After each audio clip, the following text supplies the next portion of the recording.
예, 요절 말씀 마태복음 28장 19절 말씀 34페이지 요절 말씀 같이 한번 읽어보겠습니다. 시작. 그러므로 너희는 가서 모든 족속으로 제자를 삼아 아버지와 아들과 성령의 이름으로 세례를 주고. 아멘. 예, 오랜만에 다시 벨직신앙 고백서 내용을 다시 하게 되는데 전체 내용은 복습하기는 어렵고 우리 2권 교재 2권의 내용을 잠깐 복습하겠습니다. 1권의 내용은 오직 하나님에 대한 믿음이 어떻게 고백되는지를 쭉 살펴봤는데, 오직 하나님의 주권 가운데 예수 그리스도로 구원받은 자로서 어떠한 삶을 살아가야 되는지 2권인 교회론을 통해서 잘 드러내고 있습니다. 앞에서 보시면 27장부터 교회론이 시작되는데 27장 가장 먼저 교회가 무엇인가 정의와 특성에 대해서 나오고요. 그리고 28장에서는 그 교회가 무엇인지를 안 자로서 모든 사람들이 참된 교회에 가담해야 될 의무가 있다라는 것들을 밝혀주었습니다. 그리고 29장에서는 그럼 참된 교회에 가담해야 되는데 어떤 교회가 참된 교회인가, 참 교회와 거짓 교회의 표지에 대해서 살펴봤고, 그리고 30장에서는 22페이지 보시면 그 참된 교회를 어떻게 다스려야 되는가, 어떻게 다스려지는가 라고 할 때 교회 정치를 통해서 그 참된 교회가 다스려진다라는 것들을 배웠습니다. 그리고 31장에서는 그 참된 교회는 교회 정치와 또 직분자들을 세움으로 말미암아 온전히 다스려지게 되는데, 그리고 그 교회 직분자들은 어떻게 선출되었는지에 대해서 쭉 설명하고 있습니다. 그리고 32장에서는 교회의 질서와 권징에 대해서 쭉 살펴볼 수 있었습니다. 이렇게 참된 교회, 하나님께서 구원받은 백성으로서 우리를 부르셨을진데 그 교회가 어떤 식으로 또 세워지고 어떤 의미가 있고 다스려지는지에 대해서 쭉 설명한 이후에 오늘부터는 그 교회에 하나님께서 어떤 은혜를 내리시는가, 또 어떤 방식으로 은혜를 더 확고히 하시는가에 대해서 배우게 될 것입니다. 34페이지를 넘기시고 펴주시기 바랍니다. 33장 성례들에 대해서 배우겠습니다. 네 단락으로 되어 있는데 네 단락을 먼저 쭉 읽어보시고 한 단락씩 끊어서 살펴보도록 하겠습니다. 33장 성례들 같이 한번 읽어보겠습니다. 시작. 우리의 은혜로우신 하나님께서 우리의 둔감한 연약함을 배려하셔서 우리에게 하신 그 약속들을 인치시며 우리에게 대한 그의 선한 뜻과 은혜가 보장되도록 성례들을 제정하셨다고 우리는 믿습니다. 그는 우리의 믿음을 기르시고 유지하시기 위하여 그렇게 하셨습니다. 그는 우리의 외적 감각에다 그가 그의 말씀에서 우리에게 선포하신 것과 내적으로 우리의 마음속에 선포하신 것을 보다 더 낮게 제시하기 위하여 복음의 말씀에다 이것들을 더하셨습니다. 그리하여 우리가 나눠주신 구원을 확증하십니다. 성례들은 어떤 내적이고 보이지 않는 것에 보이는 표지와 인인데 그것으로 하나님께서는 성령의 능력으로 말미암아 우리 안에서 일하십니다. 그런 고로 그 표지들은 헛되거나 무의미해서 우리들을 속이지는 않습니다. 왜냐하면 예수 그리스도께서 그것들의 진리이시기 때문입니다. 그를 떠나서는 그것들은 아무것도 아닙니다. 더구나 우리는 우리 주님이신 그리스도께서 우리를 위하여 제정하신 성례들의 수에 만족하는데, 말하면 성례의 세례 성례와 예수 그리스도의 성찬의 성례 둘입니다. 네 단락으로 되어 있는 성례의 의미와 종류에 대해서 나온 본문인데 쭉 읽어서 무슨 뜻인가 생각이 되지만 한 단락씩 끊어서 생각해 보면 그리 어렵지 않은 내용들이라는 것을 확인하게 될 것입니다. 앞서서 우리가 잘 살펴본 것과 같이 교회가 무엇인가, 교회는 어떤 특성이 있는가, 사람들은 왜 교회에 가담해야 되는가, 그럼 참된 교회는 무엇인가, 참된 교회는 어떤 식으로 통치되는가 잘 배웠는데 거기에 더해서 그 교회에 하나님께서는 은혜를 더하고자 하셔서 성례들을 제정하셨다는 것입니다. 그 성례에 대해서 오늘 시간에서는 성례 일반, 그러니까 성례의 의미와 몇 가지인지 종류에 대해서 말하게 되고, 다음 주부터는 세례가 무엇인지, 성찬이 무엇인지 그것을 또 자세하게 살펴보게 될 것입니다. 오늘은 성례의 의미와 종류, 그 내용들만 좀 집중해서 살펴보도록 하겠습니다. 35페이지 첫 번째 단락 해설 제가 읽어보겠습니다. 우리의 은혜로우신 하나님께서 우리의 둔감함과 연약함을 배려하셔서 우리에게 하신 그의 약속들을 인치시며 우리에게 대한 그의 선한 뜻과 은혜가 보장되도록 성례들을 제정하셨다고 우리는 믿습니다. 그는 우리의 믿음을 기르시고 유지하기 위해서 그렇게 하셨습니다. 됐습니다. 이 내용에서 먼저 첫 번째 문장을 보시면 우리의 은혜로우신 하나님께서 은혜로우시다는 것을 우리는 고백할 뿐만 아니라 우리의 어떠함도 고백하느냐. 우리는 둔감하고 우리는 연약하다. 우리가 아주 민첩하고 또 민감하고 강한 것이 아니라 참으로 둔감하고 연약하다라는 것입니다. 하나님께서 은혜를 주시지 않으면 하나님께서 그 모든 여러 가지 풍성한 것들을 누릴 수 없기 때문에 우리의 연약함과 둔감함을 배려하셨다라는 것입니다. 이런 우리들의 연약함과 둔감함을 배려하셔서 무엇을 하셨는가? 우리에게 하신 그 약속들을 인치시며 우리에게 대한 그의 선한 뜻과 은혜가 보장되도록 성례를 제정하셨다라고 우리는 믿는다 그랬습니다. 우리가 이렇게 연약함과 둔감함이 있어서 하나님께서 약속하신 것들을 자꾸 잊는다라는 것입니다. 우리가 어떤 존재인지 하나님께서 우리에게 무엇을 약속했는지 전혀 모르고 그냥 넘어가는 경우도 있고 또 잊고 넘어가는 경우도 많이 생기기 때문에 그런 것들을 배려하셔서 그 약속들을 전혀 잊어버리지 않도록 인치시기 원하셨다.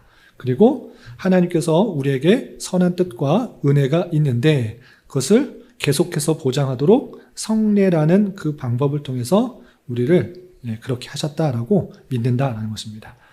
그래서 그럼 우리에게 약속하신 것이 무엇이냐? 이것을 잘 알아야 될 것인데 그것은 다름 아니라 우리가 창세기부터 쭉 보다시피 그 언약의 말씀은 다양한 형태로 보여지지만 변함이 없는 것입니다. 그건 무엇이냐?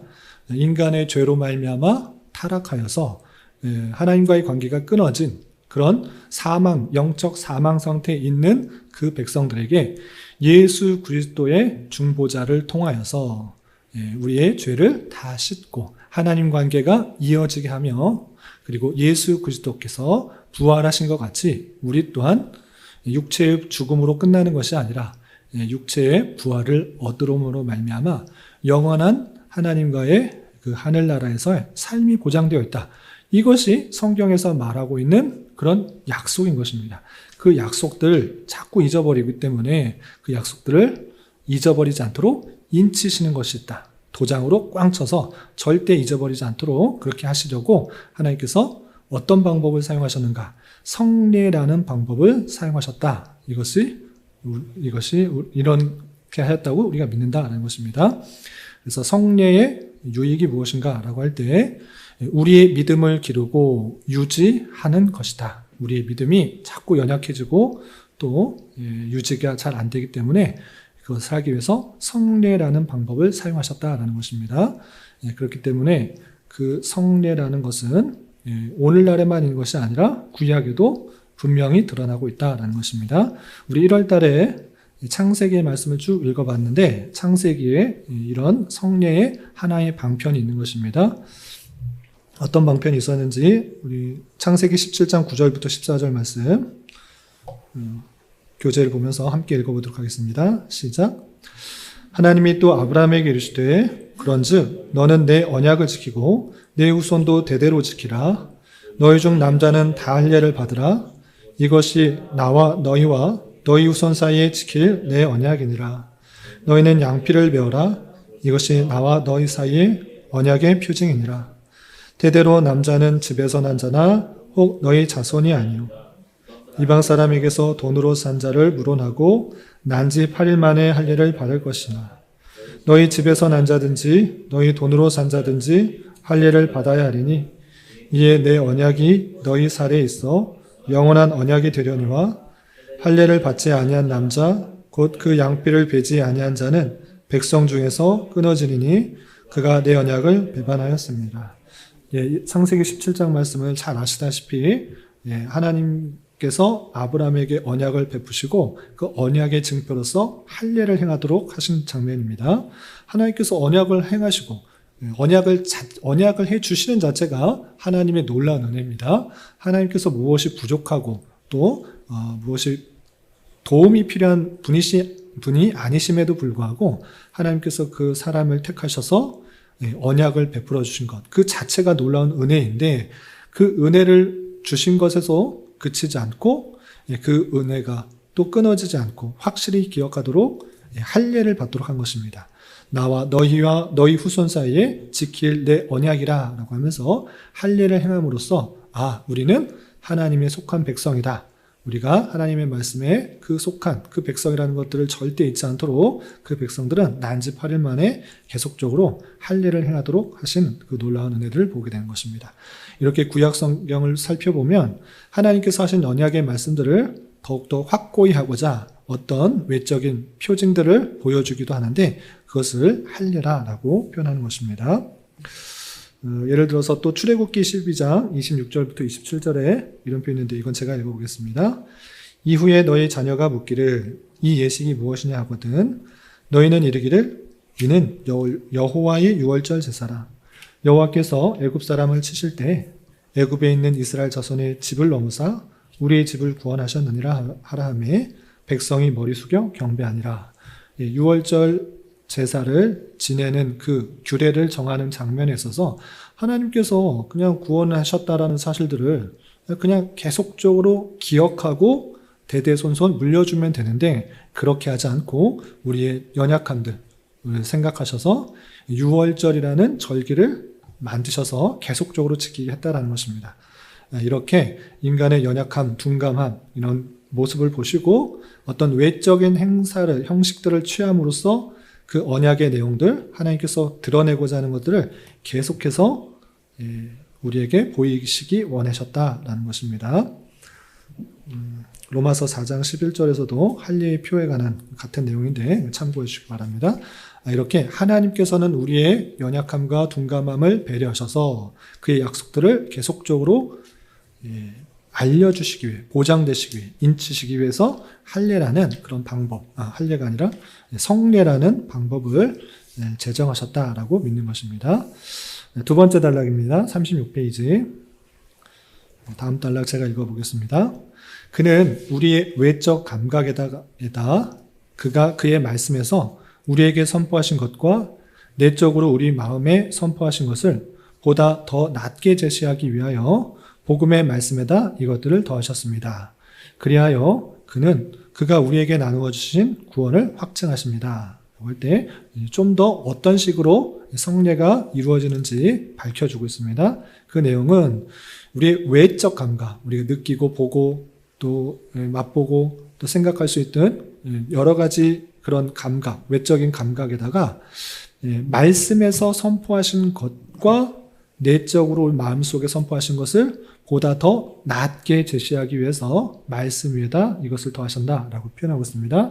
그래서 중요한 특징이 있는데 여러 가지 성례, 그 하나님의 그 약속들을 확증하기 위해서 외적인 표징들을 더하실 때 그 표징만이 있는 것이 아니라 말씀에다가 이것을 더하셨다 이렇게 하는 것입니다.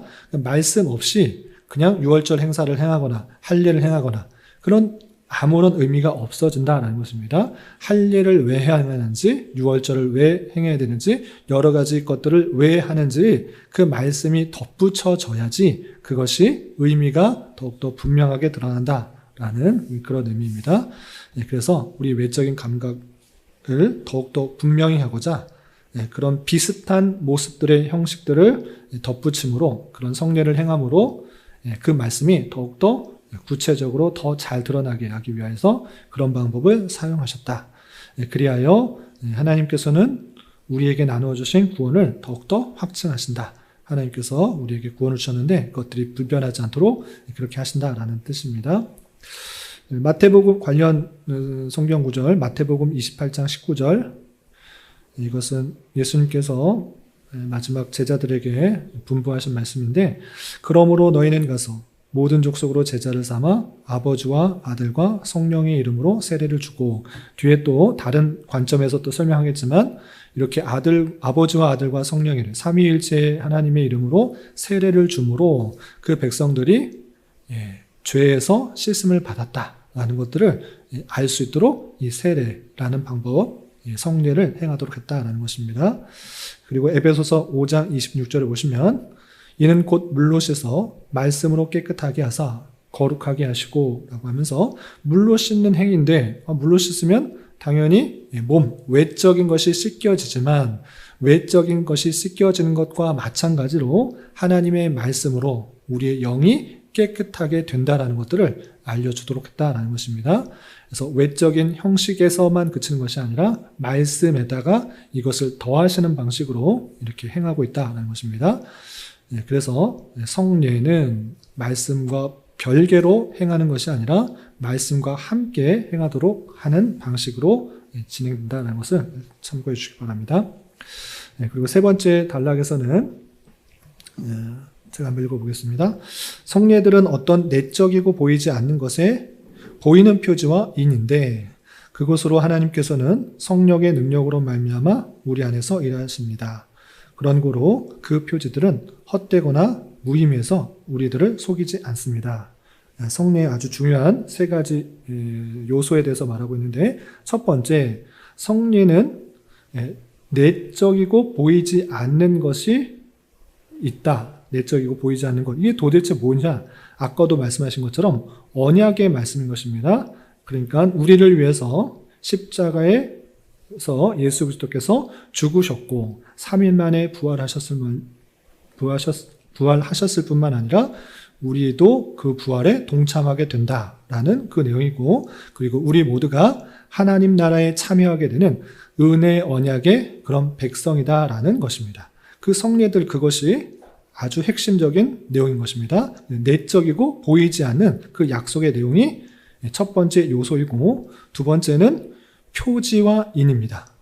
아까 것은 눈에 보이지는 않습니다.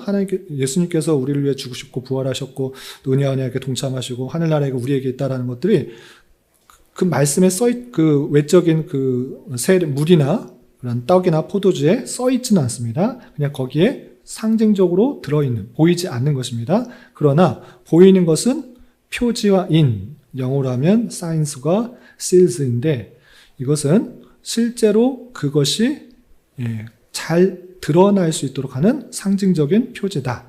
그래서 세례의 물, 성찬의 떡, 그리고 포도주, 이것이 보여지는 어떤 상징적인 표지이자 그리고 인치시는, 도장을 찍는 그런 수단이다라는 것입니다. 이거 두 번째 요소이고, 이 두 가지 요소만 있으면 되는 것인가? 그렇게 표현하지 않습니다. 약속과 또 외적으로 보이는 그 내용도 플러스 하나님께서 성령의 능력으로 말미암아 우리 안에서 일하신다라고 하고 있습니다. 이것을 신학적인 용어를 쓰면 성례전적인 연합이다라고 표현하는 것입니다. 그러니까 성령께서, 우리가 그렇게 기계적으로 말씀을 읽고 말씀에 대해서 생각하고 또 세례를 받거나 성찬을 참여하는 기계적인 방식으로 참여하면 무조건 은혜가 임하는가? 그렇게 말하지 않고 그곳에 하나님께서 성령의 능력으로 우리 안에서 일하실 때 그것이 참된 우리의 믿음을 더욱더 굳건하게 하신 것이다. 이렇게 표현하는 것입니다. 그러니까 믿음 없이 그냥 참여하고 기계적으로 참여하고 그 자리에 있고 그냥 머리 뿌리는 그냥 물 맞았다. 이렇게 생각하면 아무런 은혜가 없지만 그 가운데에서 성령으로 하나님께서 약속하신 그런 방식이기 때문에 성령의 능력으로 말미암아 우리 안에서 일하시는 그런 성례전적인 연합, 그리스도의 신성이 우리와 함께 하셔서 실제적인 임재 가운데 참여하는 그 놀라운 현장에 있게 된다는 것을 성령께서 주장하실 때 그것이 참된 우리의 믿음이 되고 또 우리의 그 언약들이 더 굳건해지게 된다라고 그렇게 표현하는 것입니다. 그렇기 때문에 하나님의 약속이 있는 것이기 때문에 그런 표지들이 헛되거나 무의미하지 않다. 그것이 의미가 있다. 하나님께서 그렇게 하라고 하셨기 때문에 우리를 그렇게 하실 때 믿음으로 참여하게 될 때 그것이 우리에게 의미가 있고 또 속이지 않는 그런 일들이 된다라고 표현하고 있습니다. 그리고 관련 성경 구절 보면 로마서 2장 28절로 29절에 이런 표현이 있습니다. 제가 읽어보겠습니다. 대저 표면적 유대인이 유대인이 아니요 표면적 육신의 할례가 할례가 아니라 오직 이면적 유대인이 유대인이며 할례는 마음에 할지니 신령에 있고 의문에 있지 아니한 것이라. 그 칭찬이 사람에게서 아니요 다만 하나님에게서니라. 아주 중요한 표현입니다. 나 난지 8일 만에 할례 받았으니까 언약 백성이야. 이것은 별 의미가 없다는 것입니다. 기계적으로 그냥 물리적으로 그냥 했다고 해서 하나님의 백성이냐? 그런 것이 아니다. 그 마음 속에 참된 할례를 행하는 것이 할례이지 그냥 겉으로 외적인 것을 만약 행했다고 할례를 받은 것이냐? 그렇게 생각하지 않는다는 것입니다. 그렇기 때문에 할례는 마음이 해야 된다. 그리고 신령이라는 표현은 영이고 의문이라는 것은 율법 조문이라는 뜻인데 그것이 하나님에게서 나옴으로 말미암아 그 마음에 참된 할례를 받아야 참된 그런 하나님 성령 하나님의 그런 주장하심에 따라서 믿음이 생겨야지만 그런 은혜가 끼쳐지게 된다라고 표현하고 있는 것입니다.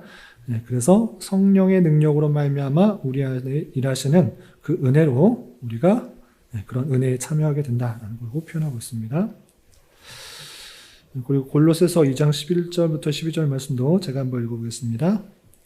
또 그 안에서 너희가 손으로 하지 아니한 할례를 받았으니 곧 육적 몸을 벗는 것이요 그리스도의 할례니라. 너희가 세례로 그리스도와 함께 장사한 바 되고 또 죽은 자들 가운데서 그를 일으키신 하나님의 역사를 믿음으로 말미암아 그 안에서 함께 일으키심을 받았느니라. 손으로 하지 아니한 할례를 받았다. 그냥 할례를 무조건 기계적으로 받았다고 해서 하나님의 언약 백성이냐? 그런 거 아니고 정말 그 의미를 잘 생각해서 세례를 받는 그 의미 또는 마음의 할례를 받는 그 의미 그것을 통하여서 하나님의 역사하심을 받아서 하나님의 은혜를 받고 또 언약의 인치심을 받게 되는 것이다. 이렇게 표현하고 있습니다. 이렇게 내용도 속에 있는 의미도 중요하고 겉으로 드러나는 외적인 그런 표지와 인도 중요하지만 정말 중요한 것은 성령의 능력으로 말미암아 일하시는 하나님의 역사다. 그렇게 하나님께서 하시고자 했으니까 그런 것을 믿고 그 성령 가운데 나아간다. 이렇게 표현하고 있습니다. 마지막 단락입니다. 37페이지 맨 위에. 왜냐하면 예수 그리스도께서 그것들의 진리이시기 때문입니다. 그를 떠나서는 그것들은 아무것도 아닙니다. 더구나 우리는 우리의 주님이신 그리스도께서 우리를 위하여 제정하신 성례들의 수에 만족하는데 말하자면 세례의 성례와 예수 그리스도의 성찬의 성례 둘입니다. 라고 하면서 예수 그리스도께서 그 모든 것들의 참된 진리이시기 때문에 그를 떠나서는 아무런 의미가 없는 것이다 라고 말하면서 주님께서 제정하신 성례, 주님께서 제정하신 방편에 은혜를 더해 주시는 그것 외에 다른 것을 우리는 구하지 않는다. 그게 무엇이냐? 세례의 성례와 성찬의 성례 두 가지뿐이다 라고 표현하고 있습니다. 왜 이렇게 말하는지 우리가 여러 번 반복해서 확인하게 되는데 중세 시대에 로마 카톨릭에서 예수님께서 말하시는 그 성례들은 있는데 그것 좀 부족하지 않느냐? 조금 더 전통에 따라서 이렇게 하는 것이 더 성도들에게 유익하겠다라고 생각하는 5가지 성례를 덧붙인 것입니다. 이른바 7가지 성례인데 예를 들어서 신앙을 견고하게 하는 여러 가지 그 단계별로 예식이 있었습니다. 견진성사, 견진례라고 표현하는 그런 예식이 덧붙여져 있었고 또 대표적인 성사로서 고해 성사가 있습니다.